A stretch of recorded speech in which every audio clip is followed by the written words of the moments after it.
자, 여러분들 반갑습니다. 이교수 인사드립니다. 자, 일단 오늘 알아볼 종목은 이 미래나노텍, 이 미래나노텍을 좀 알아볼 거예요, 여러분들. 자, 어제 좀 상승 양봉을 보여주긴 했는데 오늘 어제 상승한 부분에 대해서 반납을 했습니다. 그죠?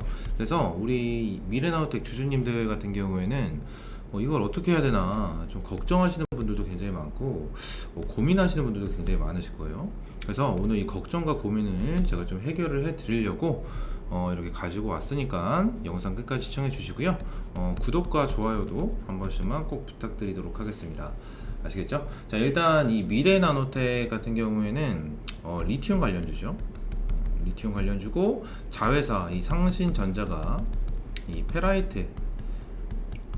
페라이트 관련된 종목이기 때문에 이런 페라이트에 대해서도 좀 어느 정도는 수혜를 보고 있는 그런 종목입니다. 그죠? 그리고 리튬 같은 경우에는 미래첨단 소재의 이 수산화 리튬, 그래서 이 미래첨단 소재에 대한 수사리튬 공시가 뜨게 되면 미래나노텍에 대한 주가가 엄청나게 반영이 되면서 슈팅이 이렇게 크게 나와주고 있었던 모습을 보여줬죠.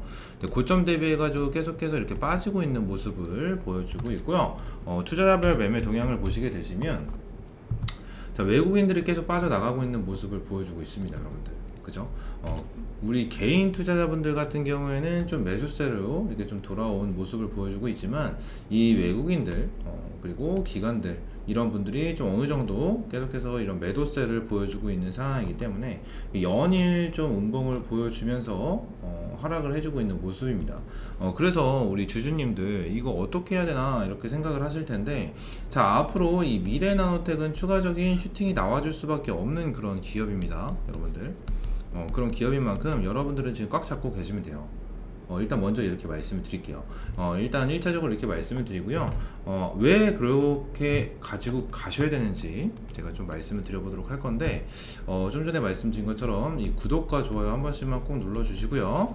지금 여기 바닥 부분에 대해서 다시 한번 반등을 해줄 수 있는 이유에 대해서 좀 설명을 드려보도록 하겠습니다. 이슈를 먼저 좀 같이 체크를 해야 될 것 같은데, 이슈를 먼저 좀 볼게요. 자, 일단 첫 번째로 이슈를 이걸 좀 보도록 하겠습니다, 여러분들. 이 미래첨단 소재 3천억 규모의 수사 리튬 공급 계약이 진행이 됐었습니다. 작년 12월 22일 날 이렇게 수사 리튬 공급 계약이 진행이 됐었는데, 여러분들이 보셔야 되는 거는 이거예요. 자, 약 1만 톤 수준을 공급 계약을 하는데 이를 매출액으로 환산하면 약 최소 한 3천억 가량이다. 이는 올해 미래첨단 소재 예상 매출액의 약 6배에 해당된다라고 좀 되어 있었어요. 그래서 이 수산화 리튬에 대해서 이렇게 1만 톤을 공급을 한다라고 해서 3천억 정도의 매출이 안정적으로 나오는 부분이었는데, 이게 매출액의 한 6배였죠. 그죠? 그러면서 이거 기억하세요. 1만 톤에 자 3천억, 그죠? 3천억이었습니다. 근데 자, 여기서 오늘 추가적으로 나온 이슈가 있죠. 미래첨단 소재가 달성 2차 산단에 제2공장을 준공했습니다. 그래서 해외 시장 공략에 나선다. 이제 슬슬 공략에 나선다라는 거예요. 그래서 2023년에는 연간 수산 리튬 생산량이 약 4만 톤이 됩니다. 그쵸? 자, 근데 1만 톤당 매출액이 3천억이었어요. 그죠? 근데 4만 톤이면 3, 4, 12, 1조 2천억 원이 가능하다라는 겁니다, 여러분들. 그죠? 지금 공장 준공해가지고 해외 시장까지 노려가지고 매출을 극대화를 시킨다. 근데 이 수산 리튬 같은 경우에는 배터리에 꼭 들어가야 되는 그런 상황이기 때문에 이 수산 리튬이 정말 중요합니다, 여러분들.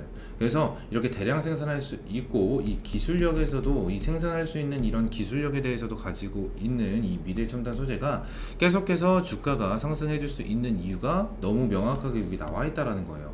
지금 당장 단기적으로 주가가 빠지면서 좀 횡보를 해주는, 단기적인 횡보를 해줄 수는 있겠지만, 결론적으로 여러분들이 앞으로 1년, 2년 이렇게 지켜보시게 되시면 추가적으로 주가가 이렇게 계속해서 올라가 줄 수 있는 상황이고, 지금 2차 전지 전체의 종목 자체가 주가가 좀 힘이 많이 없습니다.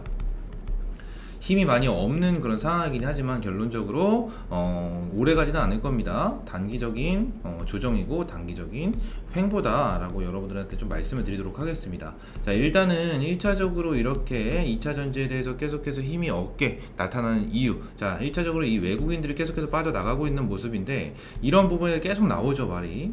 금감원에서 금감원에서 이제 무늬만 2차 전지, 무늬만 2차 전지라고 하면서 이제 불공정 거래 이런 부분에 대해서 이제 수사를 하겠다.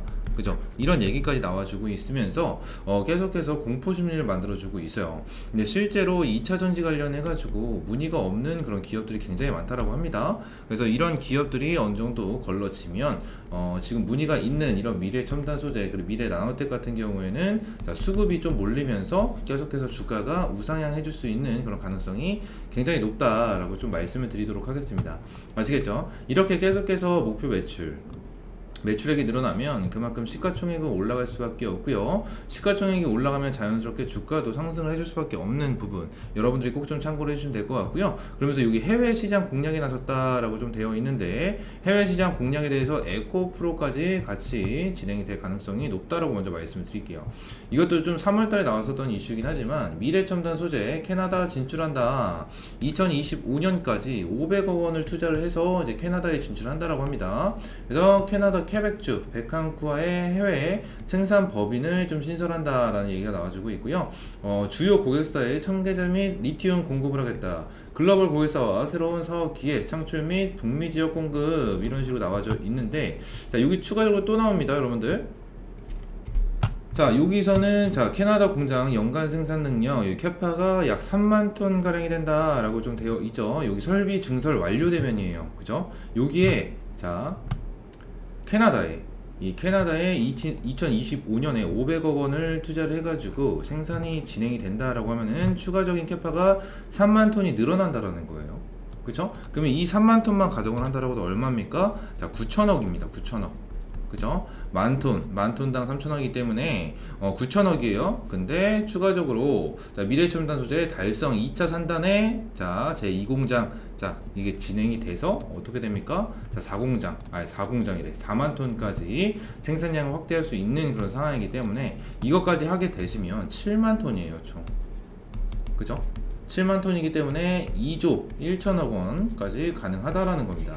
지금 이 미래 나노텍 같은 경우에는 시가총액이 1조가 되지 않는 기업이에요. 근데 매출액 자체가 조가 넘어가게 된다라고 하면은 주가가 계속해서 우상향하면서 기분 좋게 엄청난 기분 좋은 상승이 나와줄 수밖에 없는 그런 모습을 보여줄 수밖에 없고요. 추가적으로 이 미래 첨단 소재는 해외 법인이 설립될 위치, 캐나다 케벡주 베칸쿠아로 대표적인 2차전지 사업 단지이며 포스코 케미칼, 에코프로 BM 등 잠재 고객사들이 한창 증설 중인 지역이다라고 되어 있습니다. 그래서 미국 북동부 지역까지 24시간 이내에 이송할 수 있어서 미주 고객사까지 대응이 가능하다라고 좀 얘기를 했습니다, 여러분들. 그래서 다양한 글로벌 고객사들과 새로운 사업 관계를 구축할 수 있는 기회를 얻게 될 것이라며, 미래첨단 소재는 캐나다 법인을 통해 타 경쟁 사 대비 차별화된 전략을 수립할 수 있어 업계 선두의 위치를 더욱 공고히 할 것이다 라고 좀 기대를 하고 있습니다, 여러분들. 자, 이 미래 가치가 너무나도 좋아요. 아무래도 이 리튬 관련해 가지고 계속해서 좀 부족 현상이 나타날 수밖에 없다, 뭐 이런 식으로 얘기가 나와주고 있는 만큼 이 리튬 관련주들 추가적으로 엄청나게 주가가 올라갈 겁니다. 리튬이 시간이 가면 갈수록 귀해질 수밖에 없어요. 그죠? 기회질 수밖에 없기 때문에 이런 부분에 대해서 이 미래 첨단 소재 그리고 미래 나노텍 같은 경우에는 주가가 어떻게 된다? 시원하게 여러분들에게 웃음꽃 필 수 있는 이러한 주가를 만들어 줄 수밖에 없다라고 좀 말씀드리도록 하겠습니다. 그리고 제가 한 가지만 더 말씀을 드릴게요. 자, 2차 전지가 들어가는 거는 어디에 들어갑니까? 이 전기차에 들어가죠. 전기차, 대표적으로 전기차에 들어가는데 여러분들 이걸 보셔야 될 것 같아요. 끝이 보이는 디젤 시대에 한국 하이브리드 유럽 전기차 경유차를 좀 추월했다, 이런 식으로 나와져 있어요. 그죠? 아직까지는 내연기관차가 좀 도로에는 굉장히 많습니다. 굉장히 많긴 하지만 여기 밑에 보시면 한국에서도 지난달 하이브리드 판매 경유차보다 1000대가 많다, 이런 식으로 나와주고 있고요. 전기차 인프라 확보 전까지 하이브리드 시장 계속해서 커질 수밖에 없다라고 얘기가 되어 있습니다. 환경 규제 강화 유럽 1월에서 4월 전기차 판매 경유차 첫 추월했다라고 이렇게 나와져 있는데, 이거를 좀 간단하게 좀 설명드릴게요. 전기차가 많이 판매가 되면 이 리튬이 많이 필요하지 않겠습니까? 이 2차 전지에 꼭 들어가야 되는 게 양극재잖아요. 그죠? 양극재인데 이 양극재에 필수적으로 들어가야 되는 게 리튬입니다. 그쵸? 그렇기 때문에 리튬 확보가 굉장히 중요한 시기라는 거예요. 중요한 시기. 그렇기 때문에 여러분들이 추가적으로 보셔야 되는 게 이 전기차 시장이 얼마나 더 성장을 하는지 이런 거를 여러분들이 좀 체크를 하셨으면 좋겠고요. 추가적으로 제가 한 가지 좀 말씀드릴게요. 지금 6월 29일입니다. 6월 29일인데 지금까지 통계를 보시게 되시면 전 세계적으로 내연기관차와 전기차 비중이 한 5% 정도밖에 되지가 않는다라고 해요. 전기차의 비중이 5% 정도밖에 안 됩니다. 그러면 나머지 이제 95% 정도는 내연기관차라는 거죠. 내연기관, 그죠? 자, 보시게 되시면 아직 5%밖에 안 됐습니다. 여러분들 갈 길이 95%나 남아 있어요. 추가적으로 2차 전지는 계속해서 올라갈 수밖에 없는 부분, 여기에서 이렇게 말씀을 드린 겁니다. 아시겠죠? 이런 부분 여러분들이 꼭 좀 알고 가셨으면 좋겠다라는 마음에 제가 말씀을 드린 거고요. 다시 좀 차트로 돌아와서 좀 말씀을 드려보도록 하겠습니다. 자, 일단은 이 미래 나노텍 2차 전지가 요즘에 좀 약세를 보여주고 있긴 하지만 어느 정도 구간을 굉장히 좀 잘 지켜주고 있는 모습을 보여주고 있어요. 그죠? 구간을 굉장히 잘 지켜주고 이전에 좀 이렇게 급등을 해주려고 하다가 좀 꺾이긴 했지만 아쉬운 부분을 보여주긴 했지만 추가적으로 슈팅이 나와줄 수밖에 없는 그런 기업이다라는 거는 여러분들이 좀 기억을 해주셨으면 좋겠습니다. 아시겠죠? 오늘 제가 말씀드린 부분에 대해서 좀 여러분들 생각을 하시면 이 매출액 앞으로 나와줄 수밖에 없는 이 매출만 보신다고 하더라도 여러분들 이거를 보유해야 되는구나, 이제 보유를 해야 되는구나 라고 생각이 들긴 하실 거예요. 생각이 들긴 하실 거니까 이런 부분에 대해서 여러분들이 꼭 체크를 해주시면 될 것 같고요. 제가 이 미래나노텍에 관련된 이제 대응 전략 자료를 좀 준비해 놨습니다. 대응 전략 자료를 준비해 놨으니까 여기 010-482-8706번으로 이 미래라고 두 글자 보내주시면 제가 여러분들에게 한 번도 빠짐없이 이 대응 전략 자료 보내드리도록 할 테니까 여러분들 자료 받아가시고 앞으로 좀 걱정하지 마시고 불안해하지 마셨으면 좋겠다라는 마음에 제가 자료까지 만들었으니까 여러분들 이거 좀 한 번씩 받아가셨으면 좋겠습니다. 아시겠죠? 꼭 받아가시고 다음 시간에는 이제 좀 더 좋은 종목과 좋은 정보로 좀 찾아오도록 할 건데 여러분들 제가 이제 이번에 다시 이제 유튜브를 시작을 하고 있는데 구독과 좋아요 한 번씩만 꼭 좀 부탁드리도록 하겠습니다. 아시겠죠? 영상 끝까지 시청해 주셔서 굉장히 감사드리고요. 좀 전에 말씀드린 것처럼 다음 시간엔 좀 더 좋은 종목과 좋은 정보로 좀 찾아오도록 하겠습니다. 감사합니다.